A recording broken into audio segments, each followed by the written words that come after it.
Our word for today is loincloth. Loincloth, our word for today. Now, again, if you've been watching these or listening to these, you know that I always pick a positive word. That's my policy. Always a positive word.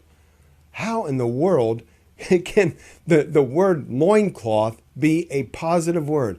Brothers and sisters, we have a reading from the book of the prophet Jeremiah, chapter 13 today, that is so important, that reveals so much to us about God.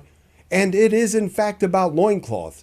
So I really would ask that you pay close attention as I read the reading and then see if you see the same positive outcome, particularly at the end of the reading regarding the word loincloth.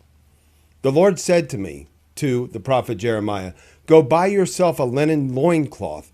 Wear it on your loins, but do not put it in the water." I bought the loincloth as the Lord commanded, and I put it on. A second time the word of the Lord came to me thus: "Take the loincloth which you bought and are wearing, and go now to the Perith. There hide it in the cleft of the rock." Obedient to the Lord's command, I went to the Perith and buried the loincloth.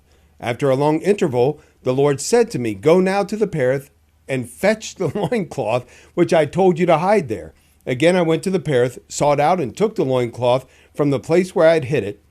But, not surprisingly, it was rotted and good for nothing. Then the message came to me from the Lord: "Thus says the Lord." This is where the rubber meets the road, brothers and sisters. This is where the Lord reveals himself in the midst of what seems to be a very strange thing that he's asking the prophet Jeremiah to do. "Thus says the Lord, so also I will allow the pride of Judah to rot to the great pride of Jerusalem. This wicked people who refuse to obey my words, who walk in the stubbornness of their hearts and follow strange gods to serve and adore them, shall be like this loincloth, which is good for nothing.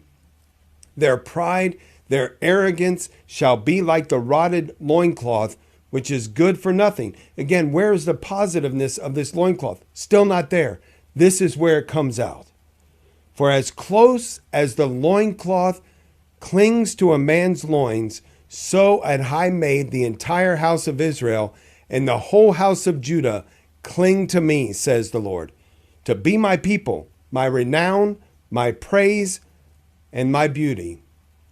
But they didn't listen." That's the closeness of our God to us, brothers and sisters. He has drawn us into such an intimacy that there is nothing, quite frankly, better to describe his closeness to us than a man's pair of underwear.